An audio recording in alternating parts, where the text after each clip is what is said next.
एक बार भगवान बुद्ध जेतवन विहार में रह रहे थे। भिक्षु चक्षुपाल भगवान से मिलने के लिए आए थे। उनके आगमन के साथ उनकी दिनचर्या, व्यवहार और गुणों की चर्चा भी हुई। भिक्षु चक्षुपाल अंधे थे।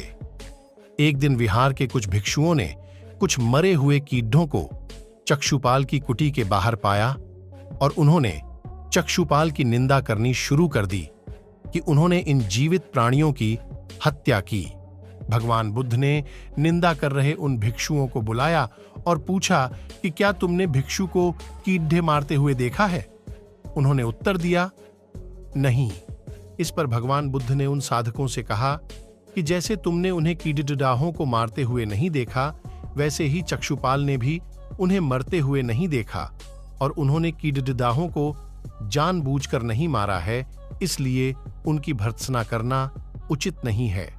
भिक्षुओं ने इसके बाद पूछा कि चक्षुपाल अंधे क्यों हैं? उन्होंने इस जन्म में अथवा पिछले जन्म में क्या पाप किए? भगवान बुद्ध ने चक्षुपाल के बारे में कहा कि वे पूर्व जन्म में एक चिकित्सक थे। एक अंधी स्त्री ने उनसे वादा किया था कि यदि वे उसकी आंखें ठीक कर देंगे तो वह और उसका परिवार उनके दास बन जाएंगे। स्त्री की आंखें ठीक हो गईं, पर उसने दासी बनने के भय से यह मानने से इनकार कर दिया। चिकित्सक को तो पता था कि उस स्त्री की आंखें ठीक हो गई हैं। वह झूठ बोल रही है। उसे सबक सिखाने के लिए या बदला लेने के लिए चक्षुपाल ने दूसरी दवा दी। उस दवा से महिला फिर अंधी हो गई। वह कितना ही रोई पीटी, लेकिन चक्षुपाल जरा भी नहीं पसीजा। इस पाप के फलस्वरूप अगले जन्म में चिकित्सक को अंधा बनना पड़ा। एक बार भगवान बुद्ध अपने अनुयायियों के साथ किसी गांव में उपदेश देने जा रहे थे। उस गांव से पूर्व ही मार्ग में उन लोगों को जगह जगह बहुत सारे गड्ढे खुदे हुए मिले। बुद्ध के एक शिष्य ने उन गड्ढों को देखकर जिज्ञासा प्रकट की, आखिर इस तरह गड्ढे का खुदे होने का तात्पर्य क्या है? बुद्ध बोले, पानी की तलाश में किसी व्यक्ति ने इतने गड्ढे खोदे हैं। यदि वह धैर्यपूर्वक एक ही स्थान पर गड्ढे खोदता तो उसे पानी अवश्य मिल जाता, पर वह थोड़ी देर गड्ढा खोदता और पानी न मिलने पर दूसरा गड्ढा खोदना शुरू कर देता। व्यक्ति को परिश्रम करने के साथ धैर्य भी रखना चाहिए। अमृत की खेती। एक बार भगवान बुद्ध भिक्षा के लिए एक किसान के यहां पहुंचे।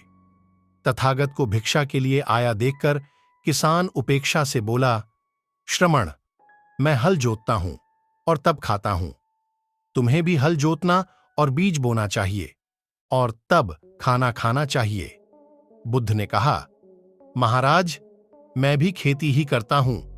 इस पर किसान को जिज्ञासा हुई और वह बोला, मैं न तो तुम्हारे पास हल देखता हूं, ना बैल और ना ही खेती का स्थल। तब आप कैसे कहते हैं कि आप भी खेती ही करते हो? आप कृपया अपनी खेती के संबंध में समझाइए।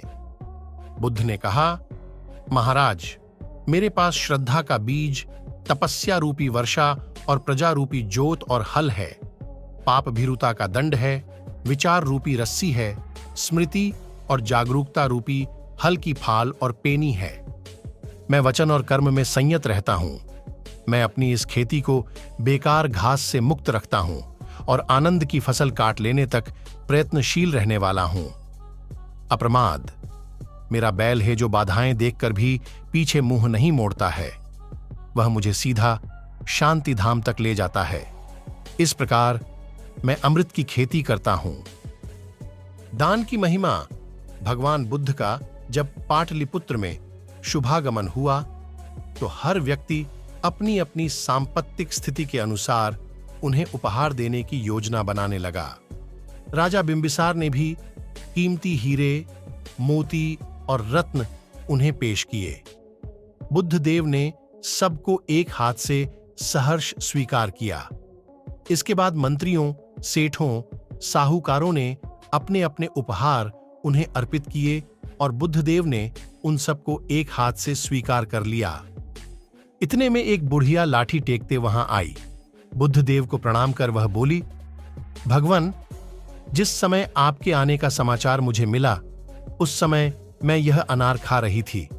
मेरे पास कोई दूसरी चीज न होने के कारण मैं इस अधखाए फल को ही ले आई हूं। यदि आप मेरी इस तुच्छ भेंट स्वीकार करें तो मैं अहोभाग्य समझूंगी। भगवान बुद्ध ने दोनों हाथ सामने कर वह फल ग्रहण किया। राजा बिंबिसार ने जब यह देखा तो उन्होंने बुद्ध देव से कहा, भगवन क्षमा करें, एक प्रश्न पूछना चाहता हूं। हम सबने आपको कीमती और बद्धे बद्धे उपहार दिए जिन्हें आपने एक हाथ से ग्रहण किया, लेकिन इस बुढ़िया द्वारा दिए गए छोटे एवं झूठे फल को आपने दोनों हाथों से ग्रहण किया, ऐसा क्यों? यह सुन बुद्धदेव मुस्कुराए और बोले, राजन, आप सबने अवश्य बहुमूल्य उपहार दिए हैं, किंतु यह सब आपकी संपत्ति का 10वां हिस्सा भी नहीं है। आपने यह दान दीनों और गरीबों की भलाई के लिए नहीं किया है, इसलिए आपका यह दान सात्विक दान की श्रेणी में नहीं आ सकता। इसके विपरीत इस बुढ़िया ने अपने मुंह का कौर ही मुझे दे डाला है। भले ही यह बुढ़िया निर्धन है, लेकिन इसे संपत्ति की कोई लालसा नहीं है। यही कारण है कि इसका दान मैंने खुले हृदय से दोनों हाथों से स्वीकार किया है।